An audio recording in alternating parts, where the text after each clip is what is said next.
bin heute bei SAP und wie hier Innovation vorangetrieben wird, das schauen wir uns an. Die kriegen jedes Jahr Hunderte von Ideen an den Innovationsteams eingereicht. Ja, und 20 bis 30, die kommen in die engere Auswahl und in 2 bis 3, da wird dann investiert.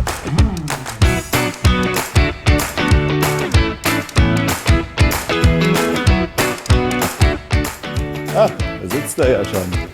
Hi Klaus, morgen. Morgen. Schön, dass ihr da sein dürft. Dankeschön.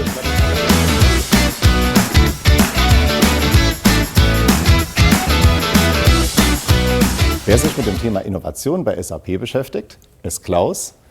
Sag mal, ihr bekommt Hunderte von Ideen eingereicht. Wie findet man da die Nadel im Heuhaufen? Dafür machen wir den Heuhaufen selbstverantwortlich. Jeder Halm im Heuhaufen muss den Beweis führen, dass es erstens einen strategischen Fit zur SAP gibt, dass es Sinn macht, dass wir investieren und dass zweitens der Markt groß genug sein kann, den diese Idee adressieren kann. Was ist jetzt euer Geheimnis? Als Konzern ist es ganz wichtig, eine Umgebung zu schaffen zum Experimentieren und zum Lernen. Und diese Umgebung muss 4 Eigenschaften erfüllen. Erstens Geschwindigkeit, die Dinge müssen schnell getestet werden können.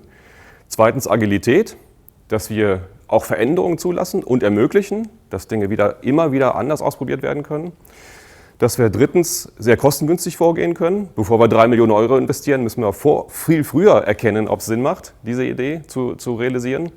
Und viertens, auch aus Konzernsicht, Compliance. Wir dürfen zum Beispiel nicht unsere Kundendaten kompromittieren. Hast du denn mal ein Beispiel für mich, Klaus? Gerne. Das Beispiel nennt sich Supplier Financing. Hat auch was mit der Finanzindustrie zu tun. Das klingt so nach Bank, ja. Genau. Das sind 2 Kollegen gewesen vor ein paar Jahren, die haben ein wiederkehrendes Problem entdeckt. Insbesondere bei Kunden von unserem Areva-Netzwerk. Wenn vor allen Dingen kleine Kunden Ware verkaufen an große Unternehmen, dann kann es passieren, dass diese großen Unternehmen sehr lange brauchen, bis sie zahlen. Die haben halt Zahlungsbedingungen, die müssen die kleinen Unternehmen akzeptieren. Das kann sogar zu Liquiditätsproblemen führen.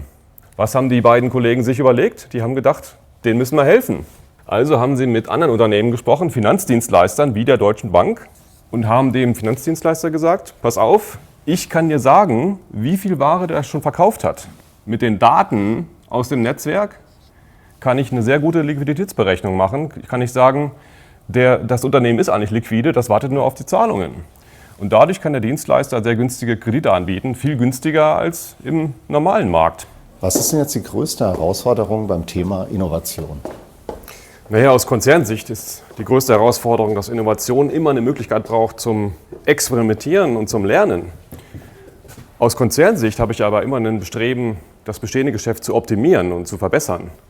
Und dann kann es passieren, dass so ein Immunsystem eher allergisch reagiert und Innovation verhindert. Und was kann man dagegen machen? Ja, die Lösung ist natürlich naheliegend. Man braucht 2 Betriebsmodelle im Konzern. Ich habe natürlich das Betriebsmodell, dass ich operativ verbessere und auf die Execution achte. Aber ich brauche auch ein Betriebsmodell, wo ich experimentieren kann und lernen. Und die beiden müssen nebeneinander herlaufen, aber auch dann zu bestimmten Gelegenheiten zusammenarbeiten. Oh, sieht aber cool aus. Schaukeln habt ihr sogar hier. Naja, die Umgebung ist das eine. Magst du dich mal setzen, das mal ausprobieren? Natürlich, die probieren wir doch mal aus.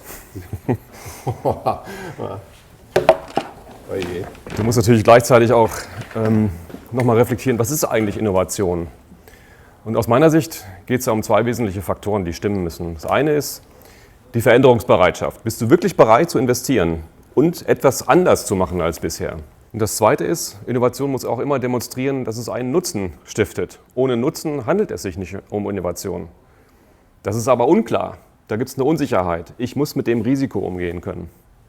Danke für die Einblicke, Klaus.